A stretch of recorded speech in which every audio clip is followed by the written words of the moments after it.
ಖರೀದಿ ಮಾಡಬಹುದು ಅಂತೇಳಿ ಹೇಳಿ ತಿದ್ದುಪಡಿ ತಂದಿರೋದ್ರಿಂದ ದೊಡ್ಡ ಸಂಖ್ಯೆಯಲ್ಲಿ ರೈತರು ತಮ್ಮ ಭೂಮಿಯನ್ನು ಕಳ್ಕೊಳ್ಳಿಕ್ಕಿದ್ದಾರೆ. ಕೇವಲ ಕೆಲವೇ ಜನ ಶ್ರೀಮಂತರ ಕೈಗೆ ಭೂಮಿ ಹೋಗುವಂತ ಎಲ್ಲ ಸಂದರ್ಭ ಇದೆ. ಅದಕ್ಕೋಸ್ಕರ ಇದನ್ನು ತೀವ್ರವಾಗಿ ವಿರೋಧ ಮಾಡ್ತಾ ಇದ್ದೀವಿ.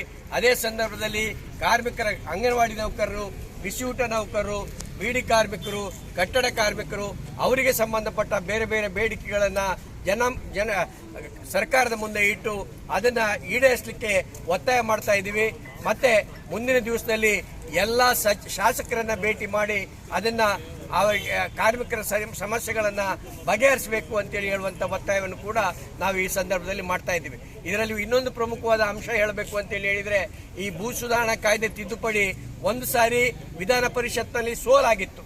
ಆ ಸೋಲಾದದ್ದನ್ನ ಪುನಃ ಒಂದು ಆರ್ಡಿನೆನ್ಸ್ ತಂದು ಇವತ್ತದನ್ನ JDS ಬೆಂಬಲದೊಂದಿಗೆ ಅವಮಾನಕಾರಿ ರೀತಿಯಲ್ಲಿ ಅದನ್ನ ಪಾಸ್ ಮಾಡ್ಕೊಂಡಿದ್ದಾರೆ. ಮತ್ತೆ ಇದರಲ್ಲಿ ಇನ್ನೊಂದು ಅಂಶ ಏನಂತೇಳಿ ಹೇಳಿದ್ರೆ, 2017ರಲ್ಲಿ ಬಿಹಾರ ಸರ್ಕಾರದ ವಿರುದ್ಧ ಒಂದು ಕೇಸು ನಡೆದಿದೆ. ಅದರಲ್ಲಿ ಸುಪ್ರೀಂ ಕೋರ್ಟಿನ ಜಡ್ಜ್ಮೆಂಟ್ ಆಗಿತ್ತು. ಒಂದು ಸಾರಿ ಒಂದು ಮಸೂದೆ ಬಿದ್ದು ಹೋದ್ರೆ ಪುನಃ ಅದರ ಬಗ್ಗೆ 6 ತಿಂಗಳ ಒಳಗಡೆ ಮಸೂದೆ ತರಬಾರದು ಅಂತೇಳಿ ಇದ್ರೂ ಕೂಡ ಕಾನೂನು ಬಾಹಿರವಾಗಿ ಈ ಮಸೂದೆಯನ್ನ ರಾಜ್ಯ ಸರ್ಕಾರ ತಂದಿದೆ. ಅದನ್ನ ನಾವೆಲ್ಲರೂ ವಿರೋಧ ಮಾಡಬೇಕು ಅಂತೇಳಿ ಹೇಳುವಂತ ನಿಟ್ಟಿನಲ್ಲಿ ಇವತ್ತು CIT ಪ್ರತಿಭಟನೆಯನ್ನ ಹಮ್ಮಿಕೊಂಡಿದೆ. ನಾನು ಬಾಲಕೃಷ್ಣ ಶೆಟ್ಟಿ, CIT ರಾಜ್ಯ ಕಾರ್ಯದರ್ಶಿ, ಈ ಸಂದರ್ಭದಲ್ಲಿ ಮಾತಾಡ್ತೇನೆ.